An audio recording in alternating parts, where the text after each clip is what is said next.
Maliwanag ko dito, Sara Duterte nananakot, nagbabanta sa taong bayan na kapag itinuloy ang impeachment ay ipagtatanggol siya ng taong bayan kaya't magkakagulo kapag tinuloy ang impeachment. Ang pahayag ni Vice President Sara Duterte sa kabi-kabilang impeachment laban sa kanya, magkakagulo raw ang bayan kapag... Alright, welcome back to my YouTube channel. I'm Andes Vlog. Nako, Sara Duterte nagbanta, nananakot, mga mahal kong taga-subaybay. Sinong tinatakot? Taong bayan. Bakit nananakot? Para hindi ituloy ang impeachment laban sa kanya. Nananakot si Sara Duterte para hindi siya mapatalsik sa kanyang pwesto bilang Vice Presidente ng Republika ng Pilipinas. Nako, ay walang takutan. Sara Duterte. May ebidensya eh. Ha? Wala na ho. Wala na ho itong lusot. Mga kaibigan, desperado na. Kung dati ay mga rally ang ginagawa ho niya, gumagamit ng anuman sikta para mag-rally. Ngayon ho, kakaiba ang aksyon at galawan ni Sara Duterte. Kakaiba ang taktika niya ngayon, strategy, sapagkat may kasamang pagbabanta at pananakot. Hindi ho ito fake news, mga mahal, kung taga-subaybay. Kaya kapag mayroon po kayong pagkakataon, inaanyayahan kong patapusin, panoorin ang vlog na ito. Nang sa ganon, lubos po nating maunawan. Heto, at ibabahagi ko po sa inyo. Shout out po sa lahat. Kumusta po kayo? Oops, sandali lang ha. Sana. Heto po, nako, ay matindi ang mga banat dito ni Sara Duterte. Heto.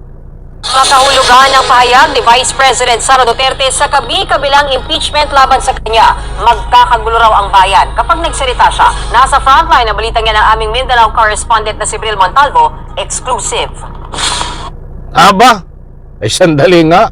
Entrada pa lang itong balitang ito. Ay alam kong maiinis kayo. Kita niyo ho, magkakagulo ang Republika ng Pilipinas kapag nagsalita siya. Meaning, ang gusto niyang ipunto dito, kapag tinuloy ang impeachment laban sa kanya, ay ipagtatanggol siya ng Republika ng Pilipinas, ipagtatanggol siya, ikaw ako. Yun ang gusto niyang ipunto. Ipagtatanggol siya ng taong bayan. Nako, ay talagang in reaction ho. Ha? Kayo ba ay gusto niyong ipagtanggol itong si Sara Duterte? Kayo po ba ay hindi pabor sa impeachment? Dahil ang gusto niyang ipahiwatig, ipunto, ang pinapaliwanag niya, kapag nagsalita siya tungkol sa impeachment, magkakagulo ang taong bayan sa pamamagitan ng pagtanggol sa kanya. Na yan ay isang pagbabanta, isang pananakot sa taong bayan. Patuloy pa rin ang pambubudol nito. Nako, eto pa. Matipid pero palaban si Vice President Sara Duterte tungkol sa panawagang impeachment laban sa kanya. Tulong mo na sa bayan yan. Pag nagsalita ako, makakagulo ang bayan. Nitong Biyernes lang nang mag-rally ang ilang grupo sa EDSA Shrine para manawagan sa Kongreso na aksyonan ang impeachment complaint laban kay VP Sara. Ngayong linggo na raw nakatakdang ipadala ng Kamara sa opisina ni House Speaker Martin Romualdez ang 3 impeachment complaints. Hanggang Biyernes na lang kasi ang Kongreso at magbe-break na para sa paghahanda sa eleksyon. Ayun mga kaibigan, magandang development ito. At umaksyon na ang Kongreso.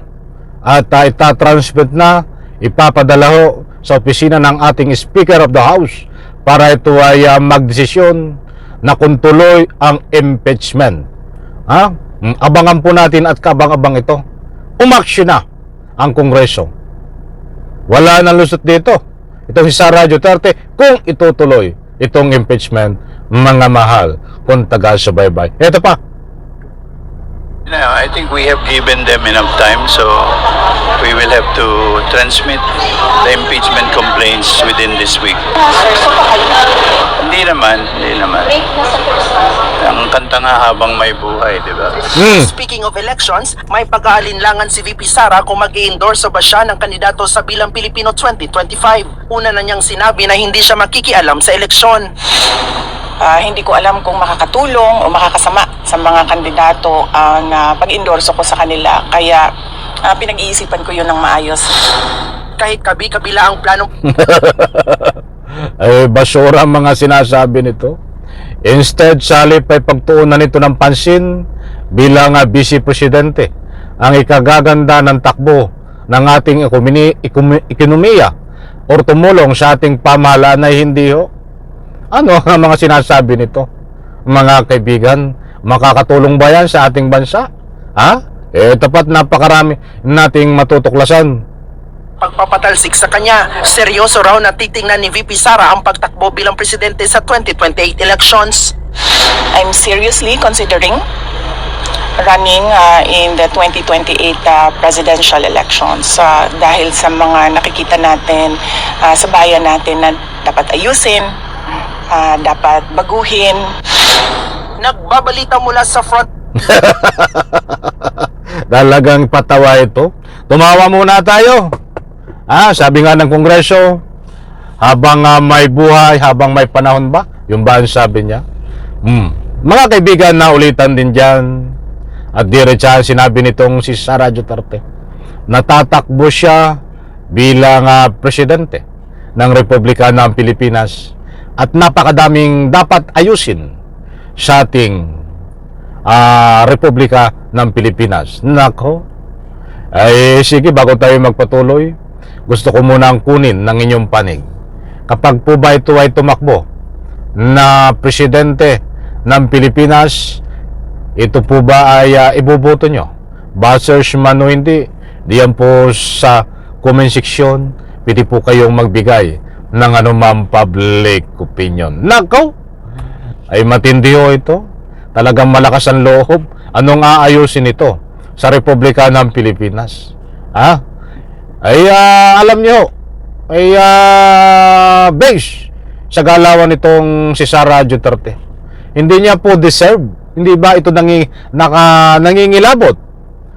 Tumingin ka at humarap sa salamin, Sara Duterte, at sabihin mo, ang sinasabi mo, kaya katatakbo bilang presidente ng Pilipinas ay marami mong dapat ayusin sa bansa. Ano ang ayusin mo?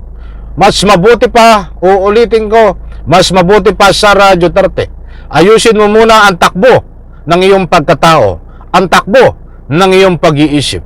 Yan ang una mong gawin. Dahil kung ikaw ang magiging presidente ng Pilipinas, nako, walang patutunguhan. May batayan po tayo dahil ikaw mas ginagawa mo pang magwala, manggulo ng Republika ng Pilipinas. Hindi mo kaya magpatakbo at hindi fit ang iyong kaisipan bilang presidente.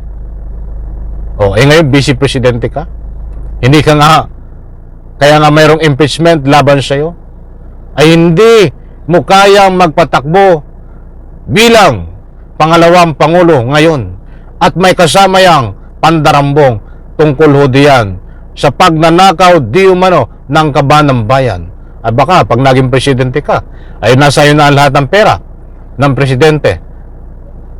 Nasa iyo na lahat ng pera ng Republika ng Pilipinas. Kaya't mga kaibigan, nasa atin pong mga kamay. Huwag nating isama ang kanyang mga tagasunod. Nasa atin pong kamay, isang mga paraan din kung para hindi ito maluklok sa Malacanang, ay huwag pong iboto kung tatakbo itong presidente. At siyempre, nakasalalay pa rin dito sa impeachment complaint. Dahil gumulong na ho ang impeachment, abangan po natin ito kung ito ay gagalaw. Dahil ngayon linggong ito ay kaabang-abang ho ito. Dalawa lang ang pamimilian kung itutuloy ang impeachment complaint o hindi. Dahil isasubmit na, itatransmit na diyan ho sa office ng speaker na siya po ay pag-uusapan yan kung ito ay itutuloy. Mga kaibigan, maliwanag ko dito, Sara Duterte, nananakot, nagbabanta sa taong bayan na kapag itinuloy ang impeachment, ay ipagtatanggol siya ng taong bayan kaya't magkakagulo kapag tinuloy ang impeachment. Isang maliwanag ko na pagbabanta, pananakot ni Sara Duterte para hindi ituloy ang impeachment na yan ho ay lumantugtugin na. Ituloy ang impeachment kahit manakot si Sara Duterte. Isang basura yan. Muli po maraming salamat. Pagpalain po tayo lahat. Sabay-sabay po nating i-like ang video na ito. Bye-bye. Palapakan.